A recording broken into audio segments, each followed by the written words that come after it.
आपका हमारे ATR Urdu channel में खैर मकदम और इस्तकबाल है। आज हम आपके सामने मौलाना अबुल कलाम आज़ाद के ख़त को लेकर हाजिर हुए हैं और ये देख रहे हैं क्योंकि हम अभी इससे पहले खतूत सिन्फ के बारे में वाक़फ़ियत हासिल कर चुके हैं और उसके बाद ही मौलाना अबुल कलाम आज़ाद के बारे में हमने जाना कि वो खतूत से भी उनको कितनी वाबस्तगी, खतूत भी वो लिखा करते थे मज़ामीन के साथ साथ।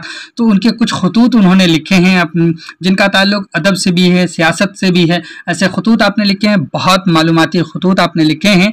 तो वो खतूत आज हम पढ़ेंगे। उनके खतूत के मजमूए का नाम है गुबार खातिर। यहाँ पर जो शामिल है हमारे निसाब में 3 खतूत शामिल हैं। पहला ख़त है, कह रहे हैं कि वही 4 बजे सुबह का जहाँ फ़ज़ा वक्त था, यानी बहुत अच्छे चाय का फिंजान सामने धरा था। तो इस तरह से यहीं शुरू ही से अगर आप देखें तो मौलाना अबुल कलाम आज़ाद की बात जो चल रही है तो चाय ही से लेकर के है। जहाँ फ़ज़ा कहते हैं दिल खुश करने वाला, मसरत एंगेज़, मसरत पहुँचाने वाला, खुशी पहुँचाने वाला 4 बजे का वक्त था। चाय का फिंजान, अब फिंजान लफ्ज़ है तो फिंजान असल में कहते हैं छोटी सी प्याली को सामने धरा है और तबीयत दराज नफसी के बहाने ढूंढ रही है। दराज नफसी कहते हैं तूल कलामी के लिए हीले हुज्जत, ये बहाने इसी को कहते हैं। जानता हूँ कि मेरी सदाएं आप तक नहीं पहुँच सकेंगी, ताहम तबे नाला संज को क्या करूँ। यानी आप जिसको ख़त लिख रहे हैं उनके लिए कह रहे हैं कि बात करने के बहाने तो ढूंढ रही है लेकिन हमारी आवाज़ें आप तक शायद नहीं पहुँच सकेंगी। ताहम तबे नाला संज, तबा किसको कहते हैं? तबीयत को कहते हैं और फितरत को कहते हैं। नाला संज यानी कहिए कि कुछ बयान करने वाला, कुछ अपने इजहार ख़यालात करने वाले। तबीयत को क्या करूं कि फरियाद और शीवन के बग़ैर नहीं रह सकते, यानी मातमो आहोजारी और आपको ये सारी चीज़ें बताए बग़ैर नहीं रह सकती। आप सुन सकते हो मेरे ज़ौक़ मुखातबत के लिए ये ख्याल बस करता है कि रुए सुखन आपकी तरफ है। अगर न दीदी तपीदन दिल शुनी दनी बवद नाले माँ, बांसुरी अंदर से खाली होती है मगर फरियादों से भरी होती है, वही हाल मेरा है। यानी यहीं से आप देख रहे हैं चाय से वाक़ियत कर दी है। इससे बहुत कम क्वेश्चन पूछे जाते हैं लेकिन आइए जिससे सबसे ज़्यादा क्वेश्चन पूछे जाते हैं उस ख़त को हम आपके सामने पढ़ें और वो इम्पॉर्टेंट चीज़ें हम आपके सामने रखें। ये ख़त आप पूरे ध्यान से सुनिए। मौलाना अबुल कलाम आज़ाद के ये दूसरे ख़त जो है हमारे सामने हैं। इससे कई सवाल पूछे जाएंगे, उसको हम सॉल्व करते जाते हैं, वर्ड्स हम बताते जाएंगे। सदीक़ मुकर्रम जिनको ख़त लिखा है, ये सदीक़ मुकर्रम से मौलाना हबीब खां शेरवानी को मुखातब करते थे। तो ये सवाल भी पूछा जाएगा कि किनको मुखातब किया है सदीक़ मुकर्रम से, तो मौलाना हबीब खां शेरवानी को किया है, उन्हीं को ख़त लिखा है। कह रहे हैं वक्त वही है मगर अफसोस वो चाय नहीं है। यानी उसी तरह के वक्त आज भी हैं लेकिन चाय नहीं है, जो तबे शोरिश पसंद को सरमस्तियों की और फ़िक्र आलम आशोब को आसूदगियों की दावत दिया करती थी। तबा अभी आपने जाना इससे पहले कि तबा तबीयत को कहते हैं, शोरिश कहते हैं फितना, फसाद, बलवा वगैरह को। यानी जो तबीयत के अंदर एक हैजान बरपा है, उसके अंदर जो शोरीदा सी कैफियत है, एक फितना सा बरपा है, तो ऐसी तबीयत जो हमेशा हैजानी फितरत वाली जो पसंद तबीयत है मेरी, सरमस्तियों की, सरमस्ती कहते हैं मतवालेपन को, यानी झूम उठने को, तो सरमस्तियों की और फ़िक्र आलम आशूब, आलम आशूब आप देखते हैं, आलम कहते हैं दुनिया को, आशूब कहते हैं परेशानी, फितना, फसाद को। फ़िक्र आलम आशूब को आसूदगियों की दावत दिया करती थी। यानी वो चाय इन चीज़ों को, यानी हमारी तबीयत को ललकार और भलका दिया करती थी और गोया कि ये चाय ही दावत दिया करती थी। वो चीनी चाय जिसका आदी था, चीनी चाय। अब से पूछा जाएगा कि मौलाना अबुल कलाम आज़ाद किस चाय के आदी थे? चीनी चाय के आदी थे। यानी ये चीनी का मतलब है कि चीनी वाला नहीं बल्कि चीन की तरफ निस्बत है, मुल्क चीन की चाय के आदी थे। कई दिन हुए ख़त्म हो गई, जो चीनी चाय पत्ती जिसको आप लोग बोलते हैं वो ख़त्म हो गई थी और अहमदनगर और पूना के बाज़ारों में कोई इस जिन्स गरा माया से आशना नहीं। यानी ये इतनी कीमती जो है चाय है उससे यहाँ के लोग आशना ही नहीं, इसको जानते नहीं है, पहचानते नहीं हैं। जिन्स कहते हैं किसको? जिन्स गरा माया। इससे पहले आपको हम बताए थे कि गरा माया कहते हैं कीमती को और जिन्स कहते हैं सामान को, चीज़ को।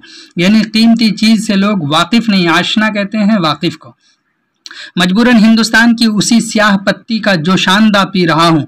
गोया कि वो स्याह पत्ती की जो चाय बनती है उसको ये क्या कह रहे हैं, जोशानदा पी रहा हूँ, जिसे ताबीर और तस्मिया यानी इसके नाम देने के लिए इस कायदे के बमूजिब लोग चाय के नाम से पुकारते हैं, दूध डालकर उसका गर्म शरबत बनाया करते हैं। कहा कि इस तरह से इसका मतलब है जैसा कि हम जोशानदा हमने नाम दिया है उसके उस नाम की वजह से दिया कि उसको लोग पकाते हैं, उसमें दूध डाल करके उसको क्या कर देते हैं, गर्म शरबत गोया के बना लेते हैं। इस तरह के नाम दिए गए हैं, ये सब आपसे पूछा जाएगा। चाय के बाद में अबनाए ज़माना का मतलब है ज़माने के लोग, ज़माना साज लोग, जो हमारे ज़माने के लोग हैं। कि इस बात में यानी चाय के सिलसिले में मेरा इख्तिलाफ सिर्फ शाखों और पत्तों के मामले ही में नहीं, सिर्फ ऐसा नहीं है कि सिर्फ शाखों और उसके पत्तों ही के मामले में, ये भी नहीं, बल्कि मुफाहमत की सूरत निकल सकती है कि मफाहमत की अगर इसी मामले में होती तो हम कुछ मफाहमत की सूरत यानी एक दूसरे की फहम, सोच समझ और दूसरे को अपनी बातों के ज़रिए से कायल करना, इसकी सूरत निकल सकती, बल्कि सिरे से जड़ में हुआ, यानी इख्तलाफ हमको सिरे से जड़ ही से है, यानी इख्तलाफ फ़रा का नहीं है, असलुल उसूल का है। ये इख्तलाफ जो हमने किया है असलुल उसूल का। सबसे पहला सवाल चाय के बारे में, खुद चाय का पैदा होना, यानी चाय कहाँ पैदा हुआ, कहाँ से यहाँ पहुँचा, इस तरह के इख्तलाफात। मैं चाय को चाय के लिए पीता हूँ, लोग शक्कर और दूध के लिए पीते हैं। ये कह रहे हैं मौलाना कि हम चाय को चाय के लिए पीते हैं, लोग किसके लिए पीते हैं, शक्कर और दूध के लिए पीते हैं। मेरे लिए वो मकासिद, मकसद की जमा है मकासिद, मेरे लिए वो मकासिद मैं दाखिल हुई, इसके लिए वसाइल में गौर फरमाइए, मेरे लिए मकसद में, उसके लिए वसाइल में, वसीला की जमा है वसाइल, यानी जरिया में, ऐसे बस इंटरटेन के लिए। मेरा रुख किस तरफ है और ज़माना किधर जा रहा है। अब यहाँ पैदा कह रहे हैं कहाँ पैदा हुई, कैसे। चाय चीन की पैदावार है और चीनियों की तसरीह के मुताबिक 1500 बरस से इस्तेमाल की जा रही है। चाय चीन की पैदावार है और चीनियों ही के कहे के मुताबिक, उन्हीं की वजाहत एक्सप्लेनेशन के मुताबिक 15 बरस से इस्तेमाल की जा रही है।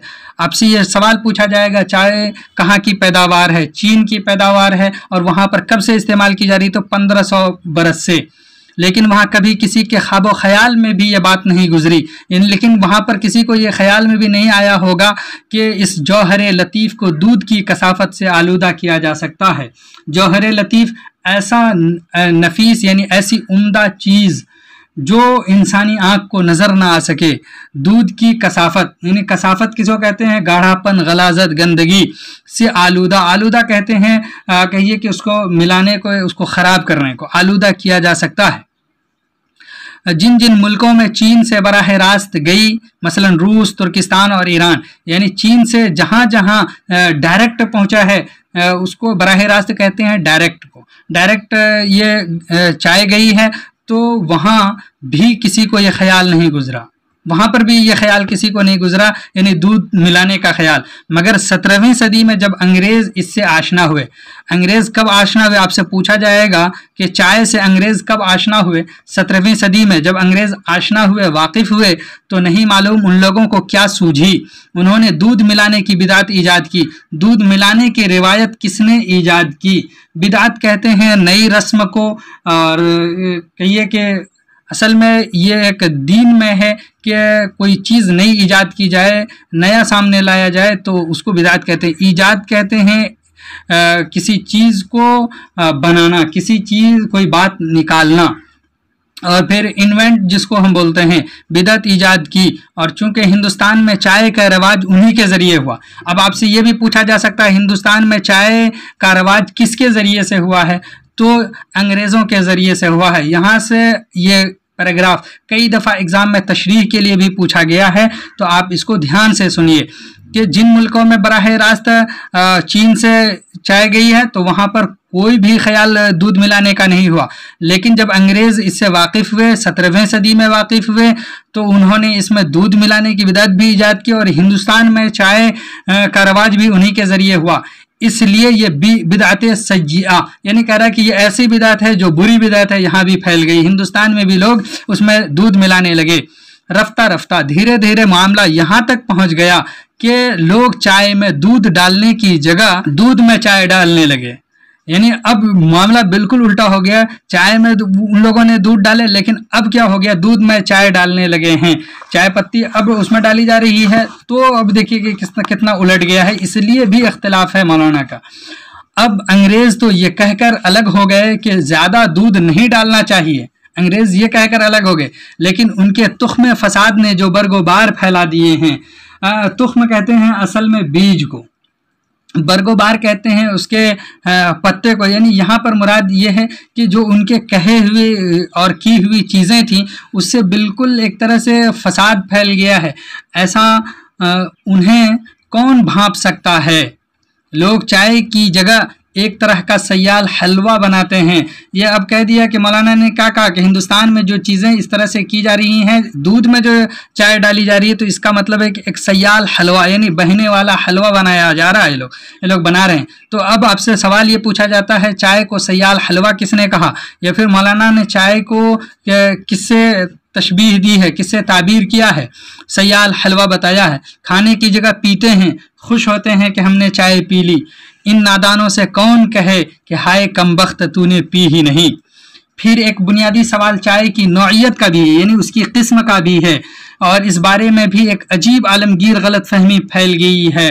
किस किस से झगड़िए और किस किस को समझाइए। कहा कि जो उसकी नौइयत, उसकी किस्मों के बारे में बात की जाए तो इस बारे में भी लोगों का इख्तलाफ है और एक आलमगीर गलत फहमी फैल गई है। वो कौन सी आलमगीर गलत फहमी है, तो यहाँ आगे लिखते हैं, आमतौर पर लोग एक ख़ास तरह की पत्ती को जो हिंदुस्तान और सैलून में पैदा होती है समझते हैं चाय है, और फिर उसकी मुख्तलिफ किस्में करके दूसरी पर तरजीह देते हैं और इस तरजीह के बारे में बाहम रद्दो कद करते हैं, बाहम मुबाहसा करते हैं, जिद करते हैं, झगड़ा करते हैं। रद्दो कद का मानिए, एक गिरोह कहता है सैलून की चाय बेहतर है, दूसरा कहता है दार्जिलिंग की बेहतर है। हालांकि इन फरेब खुर्दगाने रंगो बू को कौन समझाए, यानी इन धोखा में पड़ने वालों को कौन समझाए कि जिस चीज़ पर झगड़ रहे हैं वो सिरे से चाय है ही नहीं। यानी चाहे तुम सैलून की कहो या दार्जिलिंग की कहो या किसी और जगह की, ये सब चाय नहीं है, बल्कि वो उसकी फूटी हुई एक फरा है। दरअसल ये आलमगीर गलती इस तरह पैदा हुई कि 19वीं सदी के अवाइल में जब चाय की मांग हर तरफ बढ़ रही थी, हिंदुस्तान के बाज़ अंग्रेज काश्तकारों, काश्तकार किसको कहते हैं, खेती करने वाले को, ख्याल हुआ कि सैलून और हिंदुस्तान के बुलंद और मरतूब मकामात में चाय की काश्त का तजर्बा करें। मरतूब कहते हैं तर और गीला इलाका में चाय की काश्त का तजर्बा, एक्सपेरिमेंट करके देखते हैं। उन्होंने चीन से चाय के पौधे मंगवाए और यहाँ काश्त शुरू की, पौधे मंगवाए और यहाँ काश्त शुरू की, खेती शुरू की। यहाँ की मिट्टी ने चाय पैदा करने से तो इनकार कर दिया, मगर तकरीबन उसी शक्ल सूरत की एक दूसरी चीज़ पैदा कर दी, उसी शक्ल सूरत की दूसरी चीज़ पैदा की। उन ज़ियाकारों ने उसी का नाम चाय रख दिया और इस गरज से कि असली चाय से मुमताज़ रहे उसको काली चाय के नाम से पुकारने लगे। गलती हाय मजामी मत पूछ, लोग नाले को रसा बांधते हैं। दुनिया जो इस जुस्तजू में थी कि किसी न किसी तरह ये जिनसे कमयाब अर्जा हो, अर्जा किसको कहते हैं, अर्जा कहते हैं कि सस्ता हो, बेसमझे बूझे इसी पर टूट पड़ी और फिर तो गोया पूरी नौ इंसानी ने इस फरेब खुर्दगी पर इजमा कर लिया है। अब आप हजार सर पीटिए, सुनता कौन है। मामले का सबसे ज़्यादा दर्द अंगेज पहलू यह है कि खुद चीन के बाद साहिली बाशिंदे भी, यानी वहाँ के लोग भी इस आलमगीर फरेब की लपेट में आ गए और इसी पत्ती को चाय समझकर पीने लगे। ये वही बात हुई कि बदख्शानियों ने लाल पत्थर को लाल समझा, बदख्शानी इलाके का नाम है, उन्होंने लाल पत्थर को लाल समझा, यानी लाल कहते हैं हीरे की एक किस्म है, और कश्मीरियों ने रंगी हुई घास को ज़ाफ़रान, कश्मीरी ने रंगी हुई घास को क्या समझ लिया, ज़ाफ़रान समझकर अपनी दस्तारें रंगनी शुरू कर दी। बिल्कुल ऐसा ही मामला हो गया चाय के साथ। नौए इंसान की अक्सरियत यानी इंसानों की जो किस्में हैं, ज़्यादातर लोगों के फ़ैसलों का हमेशा ऐसा ही हाल रहा है। जमइयत बशरी की ये फितरत है, यानी जिधर इंसानों की ज़्यादा तादाद है, अक्सरियत की ज़्यादा तादाद है, तो उनकी ये फितरत है कि हमेशा अक्लमंद आदमी इक्का दुक्का होगा, भीड़ बेवकूफ़ों ही की रहेगी, भीड़ जो बेवकूफ़ों ही की तरफ चलती है। मानने पर आएंगे तो गाय को खुदा मान लेंगे, इनकार पर आएंगे तो मसीह को सूली पर चढ़ा देंगे। सबसे अहम मसला शक्कर का है। मिक़दार के लिहाज से भी और नौइयत के लिहाज से भी। जहाँ तक मिक़दार का ताल्लुक़ है, इसे मेरी महरूमी समझें या तल्ख़ कामी, महरूमी समझिए मेरी, या फिर कह रहे हैं कि मेरी तल्ख़ कामी समझिए। तल्ख़ कामी कहते हैं नाकामी, नामुरादी को। मुझे मिठास के ज़ौक़ का बहुत कम हिस्सा मिला है, यानी ये कहना चाह रहे हैं कि हमें मिठास बहुत कम पसंद है, शीरीनी हमें कम पसंद है, बल्कि किसी चीज़ में भी ज़्यादा मिठास गवारा नहीं। ये कह दिया कि मुझे नागवार है, हम उसको पसंद नहीं करते हैं। दुनिया के लिए जो चीज़ मिठास हुई वही मेरे लिए बदमज़गी हो गई, यानी जिसमें लोगों को मज़ा आ रहा है वो मेरे लिए कहीं न कहीं बेकार चीज़ हो गई। खाता हूँ तो मुंह का मज़ा बिगड़ जाता है। लोगों को जो लज्जत मिठास में मिलती है मुझे नमक में मिलती है। खाने में नमक पड़ा हुआ हो मगर मैं ऊपर से छिड़क दूंगा। मैं सबाहत का नहीं मलाहत का कतील हूँ। सबाहत कहते हैं गोरापन खूबरूई को, और मलाहत कहते हैं नमकीनी सानुलापन को। तो कह रहे हैं कि हम किसके कतील हो गए हैं? मलाहत के। शक्कर के मामले में अगर किसी गिरोह को हकीकत आशना पाया तो वो ईरानी है।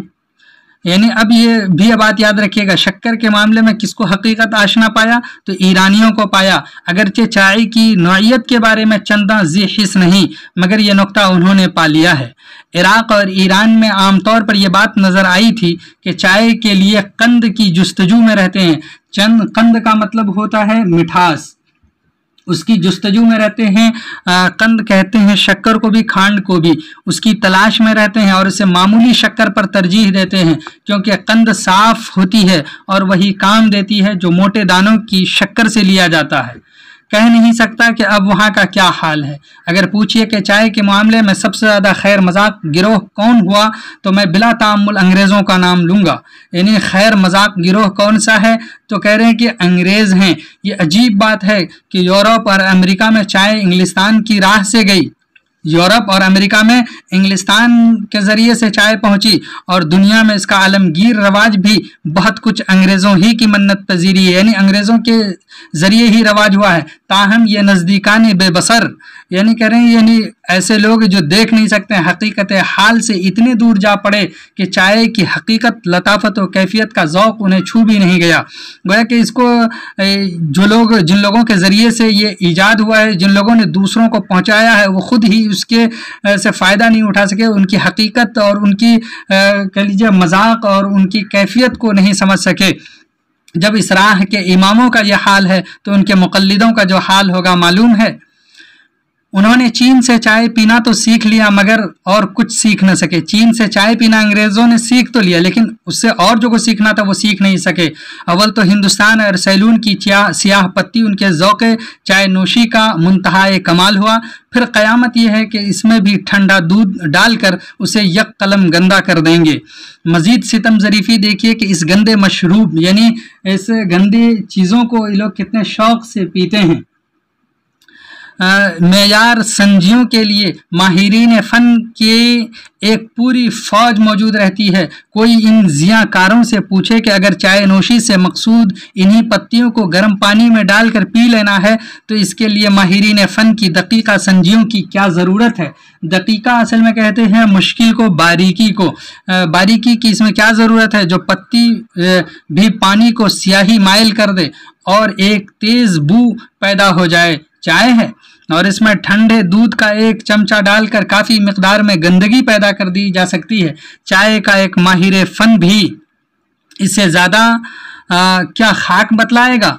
अगरचे फ्रांस यहाँ पर ये है और बर्रे आज़म में यानी जो खुश्की का इलाका है उसमें ज़्यादातर रवाज काफ़ी का हुआ। काफ़ी जिसको हम इस ज़माने में बोलते हैं, फ्रांस और बर्रे आज़म में ज़्यादातर रवाज चाय की जगह कॉफ़ी का हुआ। ताहम आला तबके के लोग चाय का भी शौक़ रखते हैं और उनका ज़ौक़ बहरहाल अंग्रेज़ों से बदरजहा बेहतर है। वो ज़्यादातर चीनी चाय पियेंगे और अगर सियाह चाय पियेंगे तो अक्सर हालतों में बग़ैर दूध के या लेमू की एक काश के साथ चाय पियेंगे, जो चाय की लताफत को और नुकसान नहीं पहुंचाती बल्कि और निखार देती है। यानी लेमू देने से काश कहते हैं टुकड़े को, वो जब उसमें डालते हैं तो उससे चाय की लताफत में इजाफा हो जाता है, उसको बर्बाद नहीं किया जाता है।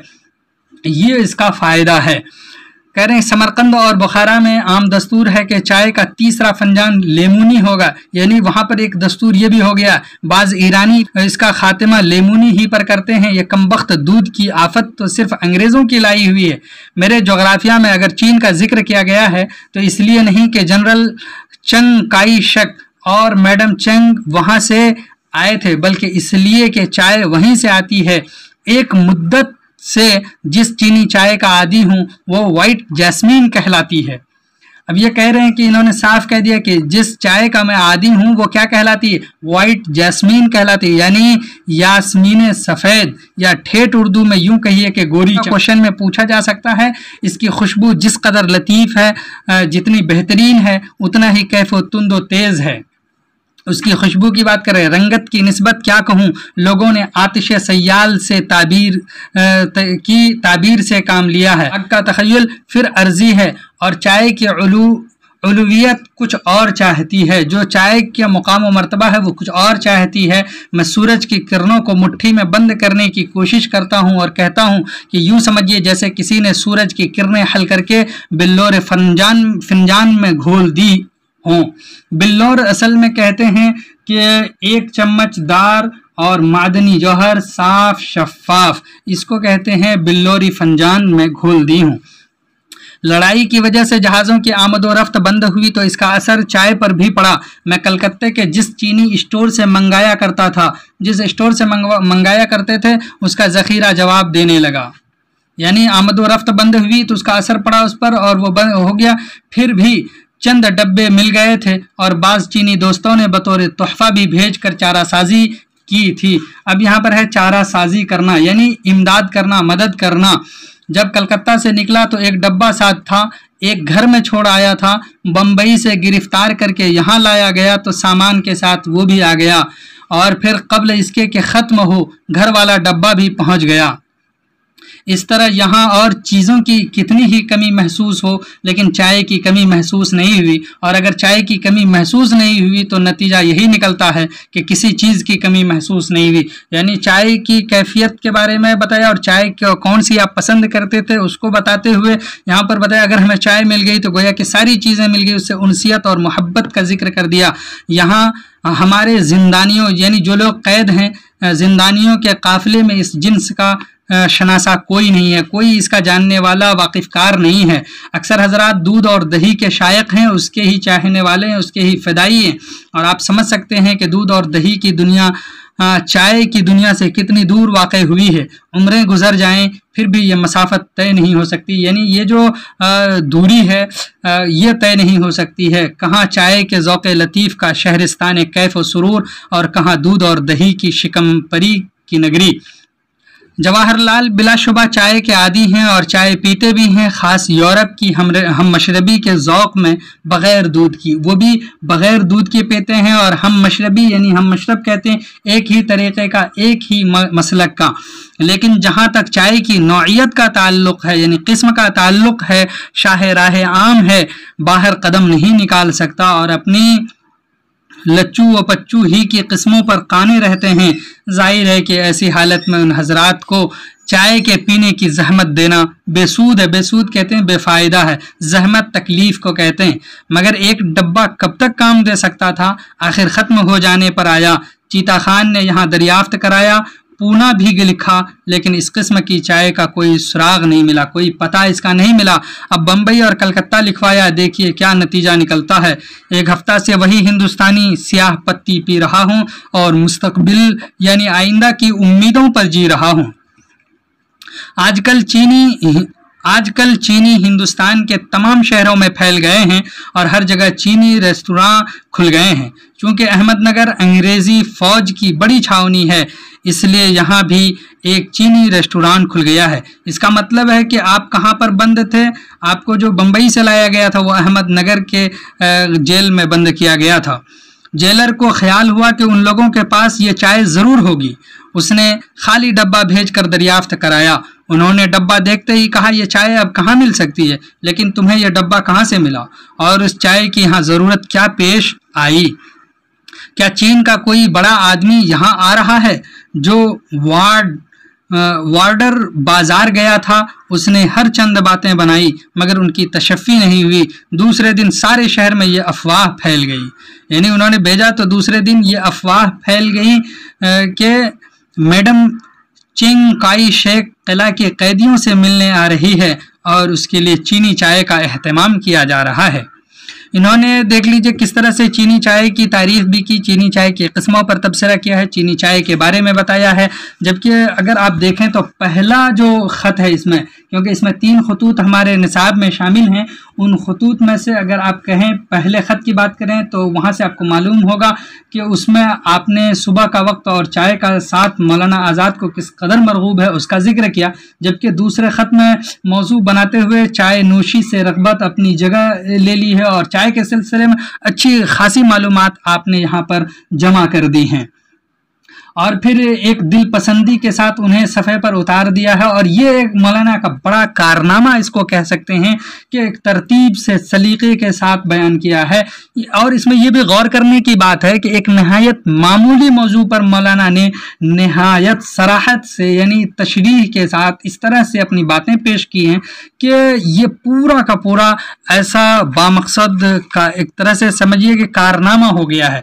जबकि हमारे सामने एक तीसरा ख़त है और इस तीसरे ख़त में अपनी बीवी की अलालत और उनकी वफ़ात और आपके जेल में होने के वाक़यात का तज़किरा है। मौज़ूआती एतबार से नहायत ये भी अहम है।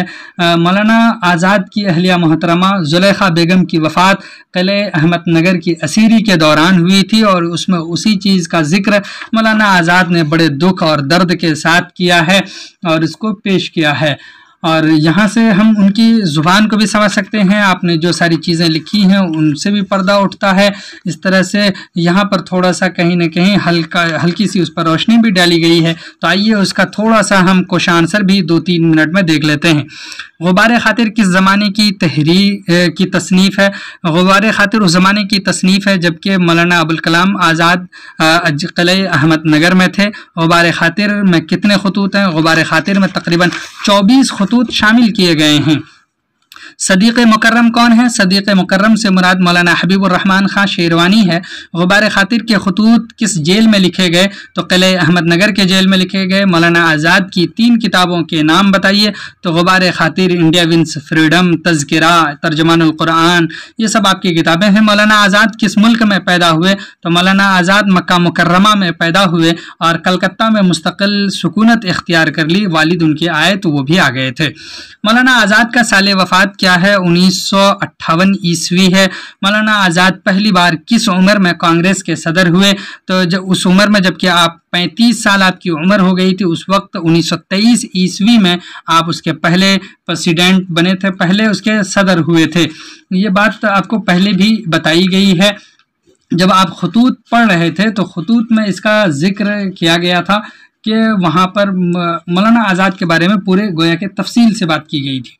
इसी तरह से यहाँ पर है कि मौलाना आज़ाद के 3 अखबारात के नाम बताएं, यानी रसाले के नाम लिसानुस्सिद्क़, अल-बलाग, अल-हिलाल, ये आपके अखबारात और रसाइल हैं। इसी तरह से मौलाना आज़ाद कौन सी चाय पीते थे? मौलाना आज़ाद चीन की चाय पीते थे, वही पसंद करते थे। इस तरह से आप यहाँ पर भी एक छोटे से में उस ख़त का खुलासा भी देख सकते हैं। एक मुद्दत से जिस चीनी चाय का आदमी, उसका देख लीजिए, ये आमतौर पे कभी कभी पूछा भी जाता है एग्ज़ाम में। इसी तरह से लिखा ना, ऊपर तीनों इक़्तिबासात की उनके सियाक़ व सबाक़ में 150 अल्फाज में तशरीह करें। तो आप बस इसको गौर से पढ़ लीजिए और इस पर आप अपना इज़हार ख्याल पूरे ख़त की रोशनी में कर सकते हैं। चलिए फिर हम अगले वीडियो में आपसे मिलते हैं, तब तक के लिए खुदा हाफिज़, अस्सलामु अलैकुम।